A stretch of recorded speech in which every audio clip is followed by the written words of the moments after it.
paciência, espero que de alguma forma possa contribuir na reflexão de hoje. Eu acho importante porque faz parte do nosso processo aqui de encarnação, né? E daí a gente, de repente, faz parte de queremos saber por que a gente adoece, né? Na visão espírita. Como que é esse processo que acontece dentro de nós? E para isso eu gostaria, vocês me desculpem a paciência, às vezes eu vou citar algumas coisas, alguns conceitos que muitas vezes alguns de vocês já sabem, né? Mas é que eu estou acostumado, a gente faz parte de um grupo de tratamento espiritual da casa, e muitas das pessoas que procuram a casa não são espíritas, não têm conhecimento da doutrina, né? Então se a gente cita Emmanuel, enfim, alguns dos mentores espirituais, para quem não conhece, não sabe nem o que a gente está falando, ou mesmo quando a gente aborda alguns conceitos, como o que eu vou abordar aqui. Então, me desculpem se eu estou sendo didático, se vocês já conhecem, né, esses conceitos, mas eu vou entender que aqui nessa plateia tem uma pessoa que não sabe nada e que se eu não explicar, ela não vai entender o que eu estou falando. Tá? Então, desde já eu agradeço essa compreensão. Então, eu vou começar trazendo esses conceitos do nosso ser espiritual. Nós, enquanto ser espiritual, nós podemos dizer que nós temos 3 elementos, né, na nossa composição. O espírito, né, enquanto encarnado a gente daria o termo de alma. Então nós somos compostos pela nossa alma, que é individualizada, né, que não existe igual no mundo, algum ser igual a nós podemos ser parecidos, mas jamais iguais. Então somos seres totalmente individualizados, né? A alma de cada um. Além da alma, nós temos na nossa composição o perispírito, que é o corpo dessa alma, formada, né, de uma substância semimaterial, menos densa, né, do que essa matéria que a gente conhece, e ela é plástica, né? Ela tem os limites que contornam, normalmente ela se representa por um ser humano, né? Ela tem as nossas formas enquanto ser humano. E esse perispírito que envolve o nosso corpo físico, né? Então, esses 3 elementos compõem a nossa individualidade, a nossa alma. Né? Dessa forma como que eu e vocês estamos representados aqui. A alma, um perispírito, que é o corpo dessa alma, e o nosso corpo físico. Né? E o que determina, o que materializa exatamente a essência da alma de cada um de nós? São os nossos pensamentos. Os nossos pensamentos contêm, eu digo que eles se materializam, porque pensamento é energia, e energia é matéria. Né? Então, a nossa alma se materializa através dos nossos pensamentos. Esse pensamento é a essência do que nós somos. Eu posso dizer para vocês que eu sou assim, que o Flávio é desse jeito, que pensa assim, gosta disso, gosta daquilo, mas tudo isso eu posso estar mentindo, né? No meu pensamento não existe mentira. No meu pensamento, essa manifestação é exatamente aquilo que nós somos. E, logicamente, esses pensamentos que compõem o que nós somos, como nós não somos perfeitos, nós temos virtudes e defeitos. E todas essas características a gente verbaliza, não, materializa no pensamento. Todos os meus defeitos, né, Todo o meu orgulho e o meu egoísmo, que aliás a doutrina, através do Evangelho segundo o Espiritismo, né, mostra que é a nossa grande chaga, né, nosso orgulho e nosso egoísmo, que deriva todos os outros defeitos de que nós temos. Então, esses defeitos, eles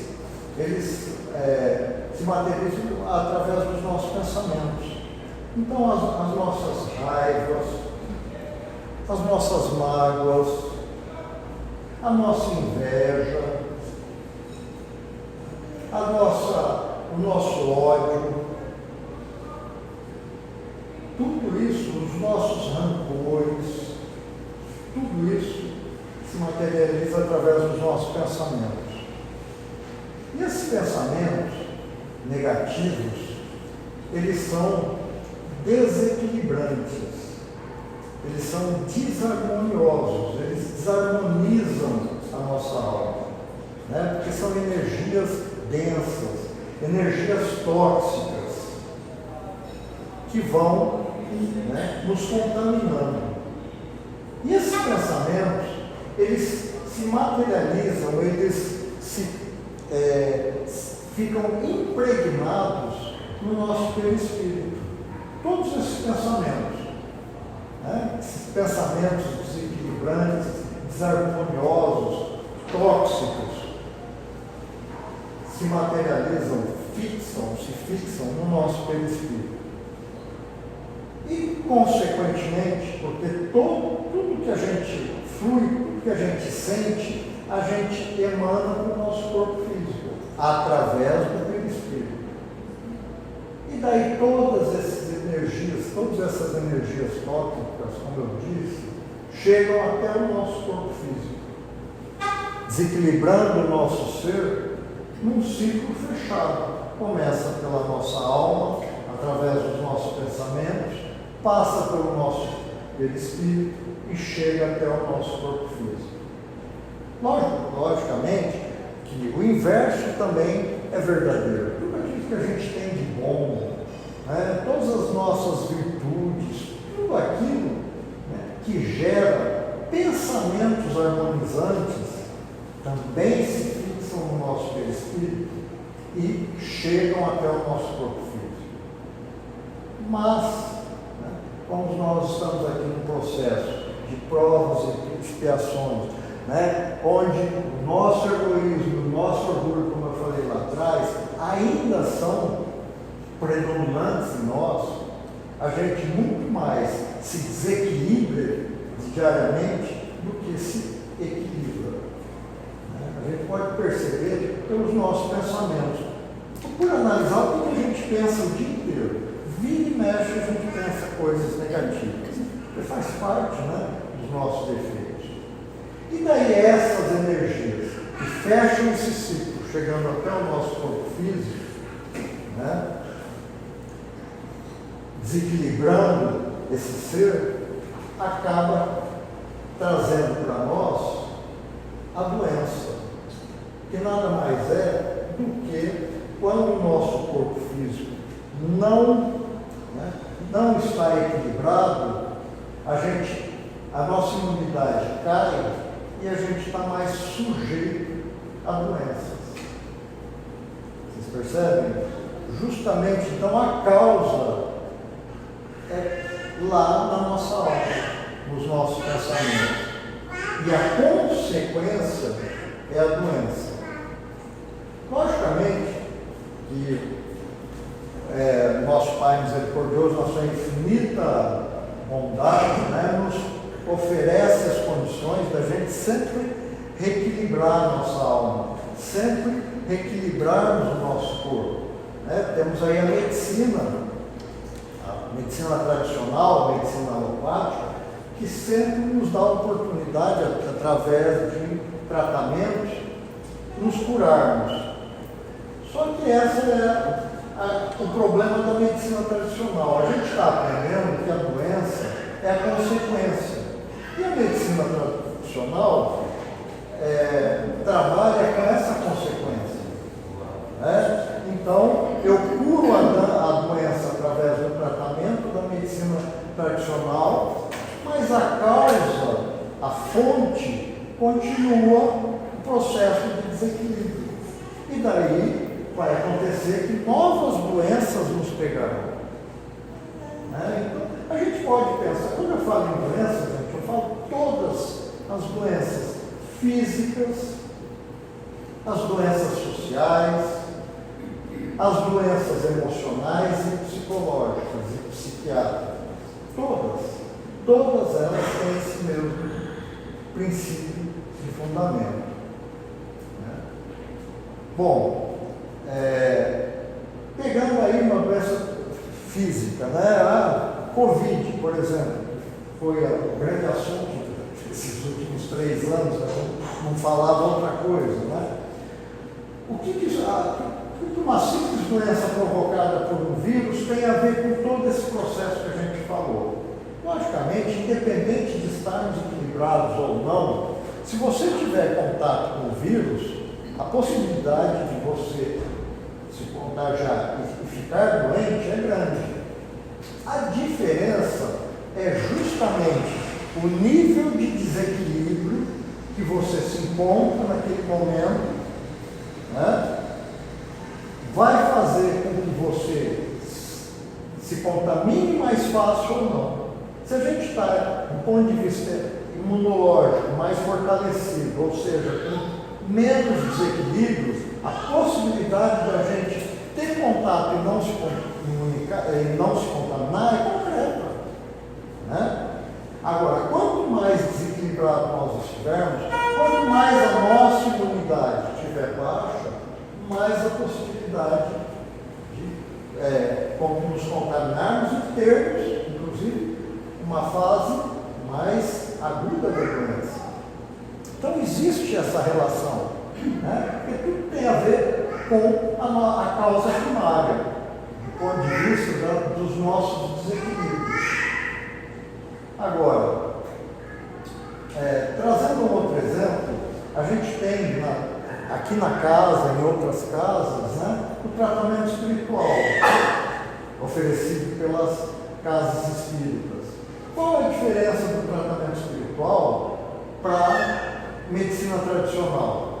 O tratamento espiritual, ele atua justamente na causa, que você vai tratar a sua alma, você não vai tratar o seu corpo. E nós vemos aqui que a alma é a causa e o corpo é a consequência. Então, o tratamento espiritual atua na causa. Os mentores espirituais da casa, que compõem os tratamentos espirituais, eles ajudam justamente no restabelecimento do equilíbrio da alma, para que você, na sequência, equilibre todo o seu corpo, todo o seu ser.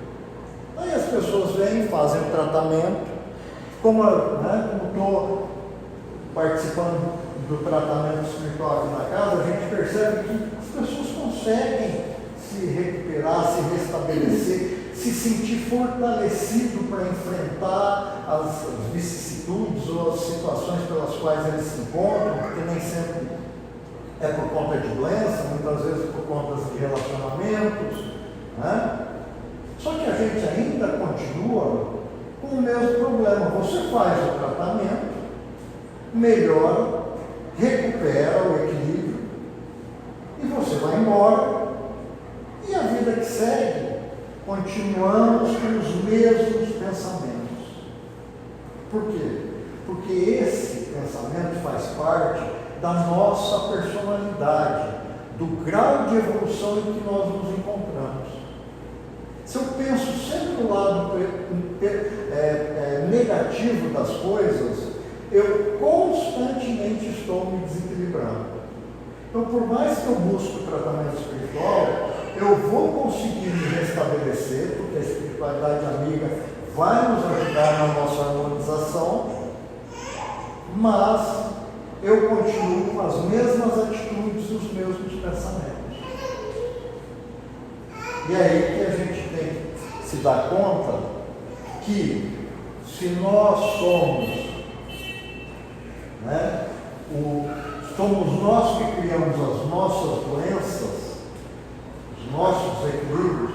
Cabe a nós, através da mudança de atitude, né? Mudança de visão de mundo, mudança de olhar sobre as pessoas, procurar privilegiar muito mais as nossas virtudes em detrimento dos nossos defeitos, a gente vai conseguir, a partir disso, efetivamente mudar todo o nosso entorno.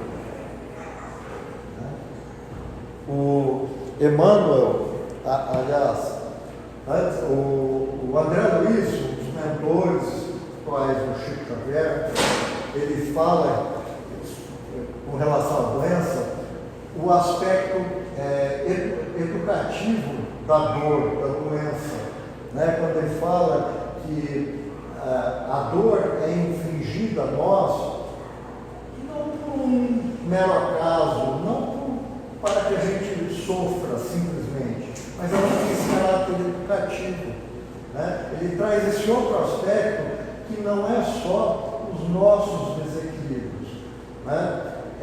A doença que é a consequência, ela nos dá a oportunidade de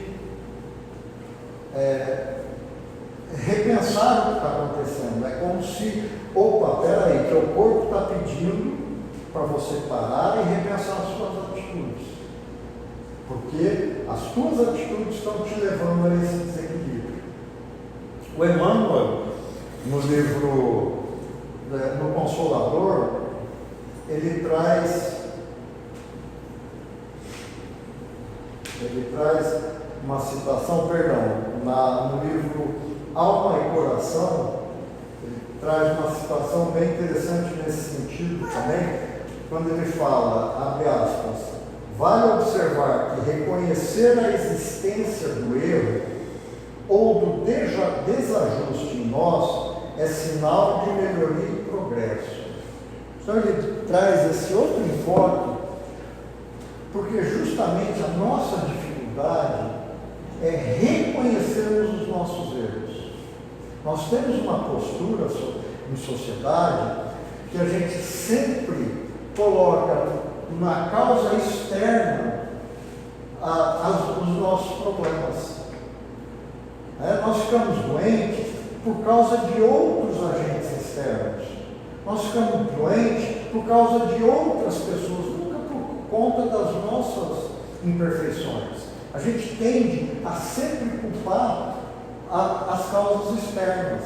Um outro exemplo clássico que a gente pode trazer é as relações interpessoais.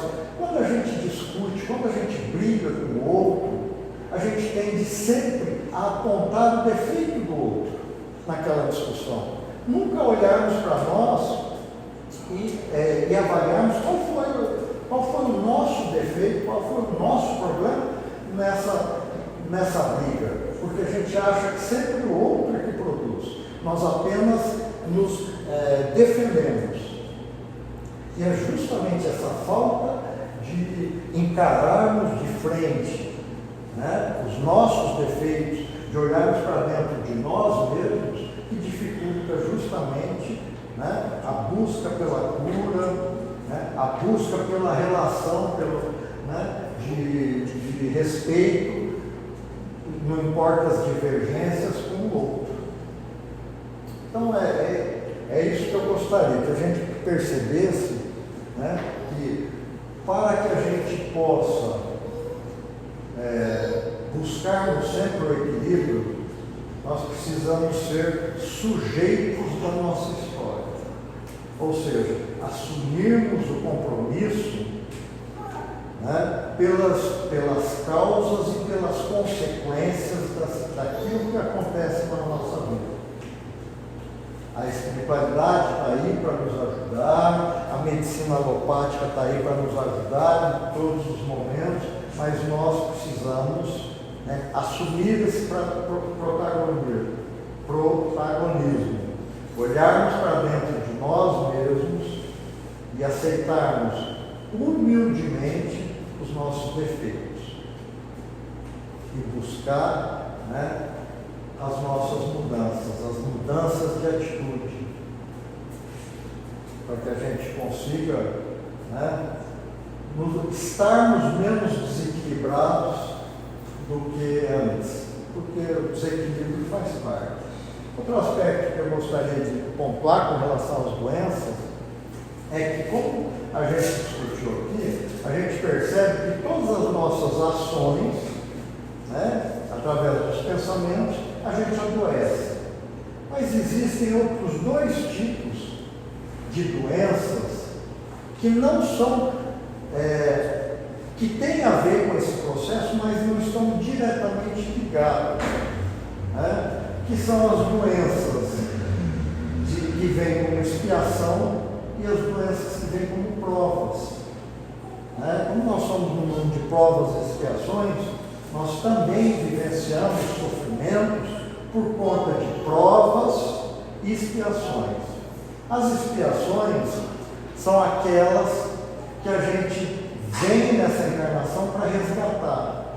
Então, algumas doenças são kármicas, são expiatórias. E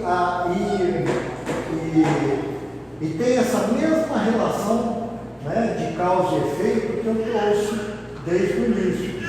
Como é que funciona? Através dos nossos pensamentos, a gente que são desequilibrantes, né, que são tóxicos, deixam impregnados no nosso corpo físico, mas essa impregnação, ela não se desenvolve nessa encarnação. A gente desencarna, o perispírito, né? Nosso espírito agora vai para o plano espiritual, mas ainda contendo no perispírito aquele elemento tóxico. E daí, quando você se prepara para a nova encarnação, né, esse novo corpo que você vai habitar recebe essa alma e esse perispírito com essa característica. E daí, nessa nova encarnação, você vai ter essa doença, que é um processo kármico, que veio, né, que já estava impregnada no teu perispírito na outra encarnação. No outro aspecto das provações, segue o mesmo princípio, só que o teu corpo não está impregnado. Quando a gente está lá no plano espiritual, nos programando, né, criando a nossa programação reencarnatória para a nova vida que a gente vai ter, né, para a nova reencarnação, a gente tem, antes de reencarnarmos, a gente tem um momento em que todo o nosso passado, toda a nossa história, em todas as outras encarnações, se descortina para nós. E daí a gente tem uma visão de todo o nosso processo de evolução nas várias encarnações. E daí, nessa nova programação, a gente, o espírito, por livre, espontânea vontade, pode escolher uma provação, que pode ser uma doença, para que ele desenvolva nessa nova encarnação como forma de evoluir. Então, algumas das nossas doenças não é só por conta das nossas atitudes aqui. Ela pode ser uma doença kármica, não uma doença expiatória, ou pode ser uma provação. Portanto, gente, baseado em todas essas, né, esse entendimento, nós não somos vítimas das nossas dores. Nós somos os algozes. E, portanto, cabe a nós mudar esse ciclo através da nossa mudança de atitude, né, de visão de mundo, sempre através do amor, através da caridade, ou seja, buscando valorizar as poucas virtudes que a gente tem. Né? E através desse entendimento, a gente vai saber que, inclusive, toda essa programação que a gente veio, né, ela não é definitiva. Se a gente tem que espiar iniciar. Se a gente tem alguma doença que vamos desenvolver aqui como prova ou expiação, ela não é definitiva. Nós podemos modificar isso, que está lá impregnado no nosso perispírito, com as nossas atitudes antes de desenvolvermos essas doenças. Se a gente optar pelo padrão de mudança, né, buscarmos, através da tolerância, do amor, né, da caridade, sermos pessoas melhores, nós podemos amenizar, atenuar essas doenças que vieram na nossa programação reencarnatória. Então, nada é definitivo. Nós não temos, né, nós não somos vítimas, nós podemos mudar o nosso futuro através das nossas ações no presente. É isso. Eu acho que eu estou dentro do horário. Eu espero que de alguma forma eu tenha contribuído. Para mim foi enriquecedor estudar esse tema e perceber, né, que nenhum de nós é vítima, nenhum de nós somos coitadinhos. Nós estamos vivendo aquilo que a gente tem plantado. E se queremos plantar flores, né, que semeamos, né, que possamos semear sementes de flores e não pedras. Obrigado, que assim seja.